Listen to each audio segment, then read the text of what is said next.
नरेंद्र मोदी जी ने अदानी जी जैसे बड़े से बड़े उद्योगपतियों को कर्जा माफ किया। बीजेपी बड़े बड़े उद्योगपतियों को पैसा देती है। उन्होंने कहा था जीएसटी लाऊंगा, देश में प्रगति होगी। भैया जीएसटी से यहां किसी को फायदा हुआ? तो वो आपकी जमीन छीनकर अदानी को देते हैं। आज कुछ साल पहले नरेंद्र मोदी ने आज कहा था कि नोटबंदी करूंगा और काला धन मिट जाएगा देश से। ये आपको वनवासी क्यों कहते हैं, हम आपको आदिवासी क्यों कहते हैं? इन शब्दों के पीछे बहुत गहरी बात छुपी हुई है। आदिवासी का मतलब वो लोग जो हिंदुस्तान के पहले मालिक हुआ करते थे, जिनका हिंदुस्तान की जमीन पर अधिकार बनता है। वनवासी का मतलब वो लोग जो जंगल में रहते हैं। तो सवाल उठता है कि बीजेपी के लोग आपको वनवासी क्यों कहते हैं, जो आपका असली नाम है आदिवासी? उस शब्द का प्रयोग क्यों नहीं करते? पता नहीं आपने देखा या नहीं, मध्य प्रदेश में एक वीडियो वायरल हुआ। उसमें बीजेपी का एक नेता एक आदिवासी युवा पर पेशाब कर रहा था। आपने वीडियो देखा? देखा ना? आपने कभी किसी बीजेपी के नेता को किसी जानवर पर पेशाब करते हुए देखा है? वीडियो देखा उसका? आपको नहीं दिखेगा। आप पूरे इंटरनेट को खोज लो, आपको कोई भी बीजेपी का नेता जानवर पर भी पेशाब करता हुआ नहीं दिखेगा। मगर आपको बीजेपी के नेता आदिवासी युवा पर पेशाब करते हुए दिखेगा। सही बात बोली? आप सर हिला रहे हो, सही है ना? बस ये आपका जो इतिहास है, आपकी जो भाषा है, आपके जीने का तरीका है, इसको ये खत्म करना चाहते हैं, इसको ये मिटा देना चाहते हैं। और इसीलिए वो आपको वनवासी कहते हैं। क्योंकि अगर वो आपको आदिवासी कहें तो फिर एक दूसरा सवाल खड़ा हो जाता है कि अगर ये आदिवासी हैं और ये हिंदुस्तान के पहले मालिक हैं, इस जमीन के मालिक हैं, जल के मालिक हैं, जंगल के मालिक हैं, तो इनको अधिकार मिलना चाहिए। क्यों खोले? ये है बीजेपी की सोच।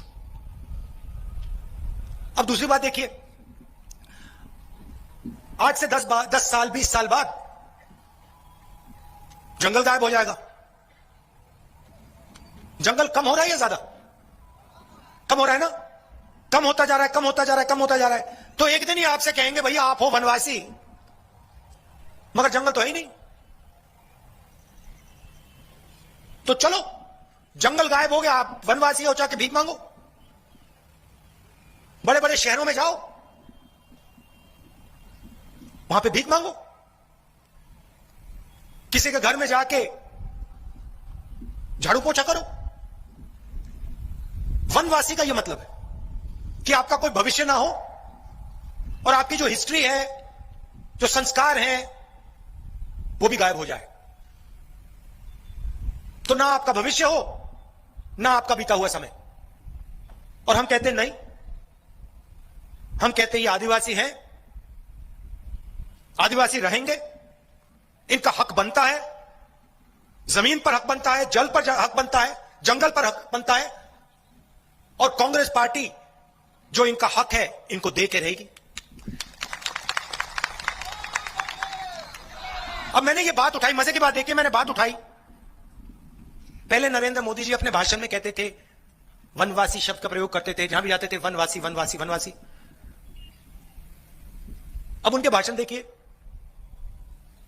अब इन्होंने वनवासी कहना बंद कर दिया। दिमाग में वनवासी शब्द, मुंह पर, जबान पर आदिवासी शब्द। मतलब सोच आपको मिटाने की, आपकी जमीन अदानी जी को देने की, आपकी भाषा को खत्म करने की, और शब्द आदिवासी। कोई आरएसएस का आदमी आपके पास आए तो उससे पूछिए, ये आपने वनवासी शब्द, इसका जो आप प्रयोग करते हो, ये हम सब पर अपमान है। ये आप क्यों प्रयोग करते हो? हम इस देश के असली मालिक हैं। आदिवासी आपसे पहले आए थे। ये जमीन हमारी, ये जल हमारा, ये जंगल हमारा, इस पर हमारा हक बनता है। ये वनवासी शब्द आप मत बोलिए हमारे सामने। पैसा कानून हम लाए, जमीन अधिकरण बिल लाए, ट्राइबल बिल लाए, मनरेगा लाए, और हमने साफ लिखा था कि अगर आदिवासी की जमीन लेनी है, कोई भी कारण हो, अगर सरकार को आदिवासियों की जमीन लेनी है तो जनसभा से पूछ के ली जाएगी, आदिवासियों से पूछ के ली जाएगी। अगर आदिवासियों ने मना किया तो कोई शक्ति उनकी जमीन नहीं ले सकती। ये हमने कानून आपको दिया।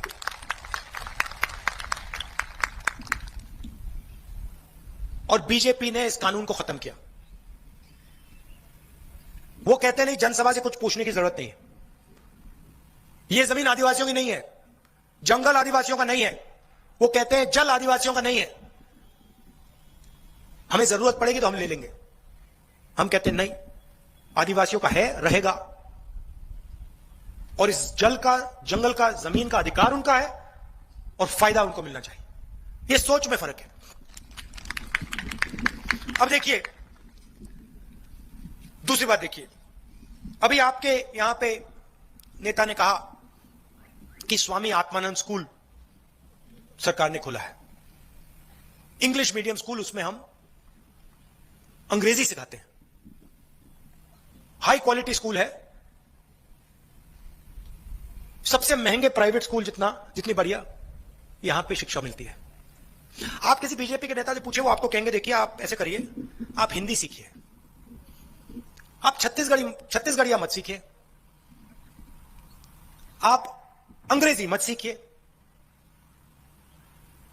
हिंदी से काम चलाइए। अब मैं आपसे पूछना चाहता हूं, क्या आदिवासी बच्चों को अंग्रेजी सीखनी चाहिए, हां या ना? नहीं सीखनी चाहिए? सीखनी चाहिए ना? क्यों सीखनी चाहिए? क्या फायदा है अंग्रेजी का? बताइए, क्या फायदा है अंग्रेजी का? हां, मैं बताता हूं आपको। किसी आदिवासी युवा को अगर छत्तीसगढ़ में काम करना है, छत्तीसगढ़ के लोगों से बात करनी है, तो छत्तीसगढ़िया चलेगी। सही बात। अगर आप कभी यूपी जाओ, बिहार जाओ, दिल्ली जाओ, वहां के किसी व्यापारी से बात करनी हो, वहां काम करना हो, तो हिंदी चलेगी। और अगर आपको कंप्यूटर का काम करना हो, विदेश जाना हो, विदेशी कंपनी में काम करना हो, कॉल सेंटर में काम करना हो, तो अंग्रेजी चलेगी। अपने बच्चों को सारे के सारे बीजेपी के नेता इंग्लिश मीडियम स्कूल में पढ़ाते हैं। यहां के नेताओं से आप पूछ लो, भैया आपके जो बच्चे हैं वो कहां पढ़ते हैं, हिंदी मीडियम में पढ़ते हैं, इंग्लिश मीडियम में पढ़ते हैं? सारे के सारे कहेंगे कि भैया हमारे बच्चे तो इंग्लिश मीडियम में पढ़ते हैं। अच्छा, तो आपके बच्चे इंग्लिश मीडियम में पढ़ते हैं, तो आदिवासियों के बच्चे, गरीबों के बच्चे इंग्लिश क्यों ना पढ़े? भाइयों बहनों, ये चाहते हैं कि आप देश की सबसे अच्छी नौकरियां आपके हाथ ना आए।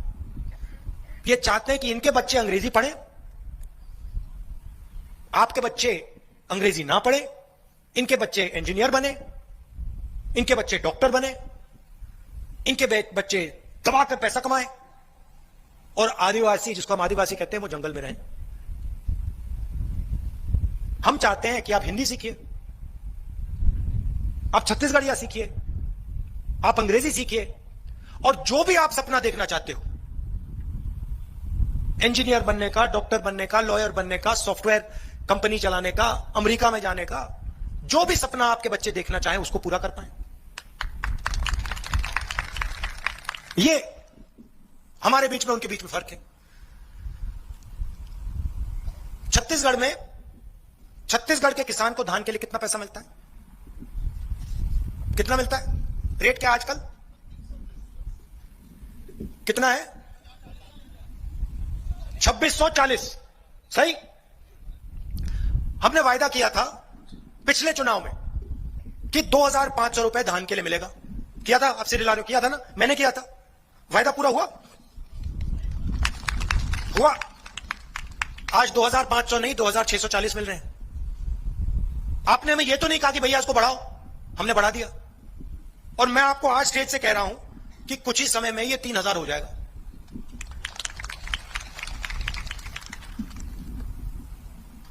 जो खेत पर मजदूरी करते हैं उनको हम साल का 7000 रुपए देते थे, चुनाव के बाद उनको 10,000 रुपए मिलना शुरू हो जाएगा। और लाखों करोड़ रुपए नरेंद्र मोदी जी ने अदानी जी जैसे बड़े से बड़े उद्योगपतियों का कर्जा माफ किया। हमने उनका कर्जा माफ नहीं किया। हमने छत्तीसगढ़ में किसानों का कर्जा माफ किया। तो वो आपकी जमीन छीनकर अदानी को देते हैं, हम आपकी जमीन को आपके हवाले करते हैं। धान के लिए देने का वायदा किया था। मैंने आपको पूछा भैया पूरा हुआ? आपने कहा नरेंद्र मोदी जी ने आपसे वायदा किया था 15 लाख रुपए मिलेंगे बैंक अकाउंट में। मिल गए? आज कुछ साल पहले नरेंद्र मोदी ने आज कहा था कि नोटबंदी करूंगा और काला धन मिट जाएगा देश से। मिट गया? काला धन ज्यादा हो गया। उन्होंने कहा था जीएसटी लाऊंगा, देश में प्रगति होगी। भैया जीएसटी से यहां किसी को फायदा हुआ? महंगाई बढ़ गया। कांग्रेस के समय 400 रुपए का सिलेंडर मिलता था, आज कितने का मिल रहा है? ये देखो 1200। हमारे समय 400 मिलता था। चुनाव के बाद 500 रुपए की सब्सिडी गैस सिलेंडर पर मिल जाएगी आपको। अब नरेंद्र मोदी जी आते हैं, कहते हैं भैया वायदा कर जाते हैं 15 लाख रुपए दे दूंगा बैंक अकाउंट में, जीएसटी से सबको फायदा मिलेगा, किसान के कानून ला रहा हूं किसानों के लिए। उधर किसान धरना कर रहे हैं, पूरे देश के किसान कह रहे हैं भैया हमें ये कानून नहीं चाहिए। नरेंद्र मोदी जी कहते हैं नहीं भैया इनको समझ नहीं है। और कानून अदानी जी के लिए बना रहे हैं। यहां आपकी खदान उठा के दे देते हैं अदानी को, आपका जंगल दे देते हैं, जल दे देते हैं। तेंदुपत्ता को आपको क्या रेट मिलता है? पहले 2000 रुपए मिलता था, आज 4000 मिल रहा है। किसने किया? कांग्रेस पार्टी ने किया। और चुनाव के बाद आपको 4000 रुपए एक बोनस मिल जाएगा तेंदुपत्ता के लिए। अब आप कहोगे भैया बीजेपी बड़े बड़े उद्योगपतियों को पैसा देती है और कांग्रेस पार्टी छोटे व्यापारियों की मदद करती है, आदिवासियों की मदद करती है, दलितों की मदद करती है, गरीबों की मदद करती है। फर्क क्यों? मैं आपको बता देता हूं। हम जानते हैं कि जब हम किसान को पैसा देते हैं, मजदूर को पैसा देते हैं, तो किसान और मजदूर, आदिवासी पैसे को गांव में, शहर में खर्च करते हैं। ठीक है, शहर में खर्च करते हैं तो पैसा कहां जाता है? गांव में जाता है, शहरों में जाता है, कस्बों में जाता है। किसान गांव में कुछ खरीदता है, मजदूर को हम पैसा देते हैं, आपको हम 4000 रुपए देते हैं, आप गांव में कुछ खरीदते हो, फायदा किसको होता है? छोटे दुकानदार को होता है। और छत्तीसगढ़ की पूरी अर्थव्यवस्था मजबूत हो जाती है। अब बीजेपी क्या करती है? अदानी जी को पैसा देती है, अरबपतियों का कर्जा माफ करते हैं। भाई और बहनों, क्या अदानी जी आपके गांव में आके पैसा खर्च करते हैं? 1 रुपया डालते हैं आपके गांव में? छोटे शहरों में 1 रुपया डालते हैं? नहीं। वो लंदन में, अमेरिका में, जापान में बड़ी बड़ी इमारतें खरीदते हैं, बिजनेस खरीदते हैं। तो बीजेपी की सरकार में बड़े अरबपतियों का फायदा होता है और किसान, मजदूर, आदिवासी देखते रह जाते हैं। हमारी सरकार में हम सीधा का सीधा पैसा गरीबों के हाथ में डालते हैं। 2,500 रुपए किसान, कुछ ही समय में 3,000 हो जाएगा। 10,000 रुपए मजदूर, 500 रुपए सिलेंडर के माफ, आदिवासियों को 4,000 रुपए का बोनस, 4,000 रुपए हर बोरी के लिए, तेंदुपत्ता के बोरी के लिए। पैसा सीधा आपके जेब में जाता है, आपका भी फायदा होता है, पूरे प्रदेश का फायदा होता है, पैसे की कोई कमी नहीं है। छत्तीसगढ़ गरीब प्रदेश नहीं है। बीजेपी जब सरकार में आती है, छत्तीसगढ़ का पैसा उठा के उद्योगपतियों को दे देती है। इसलिए बहुत जरूरी है कि इस प्रदेश में गरीबों की सरकार, छोटे व्यापारियों की सरकार, आदिवासियों की सरकार, दलितों की सरकार चले। और यह काम हम ही करते हैं।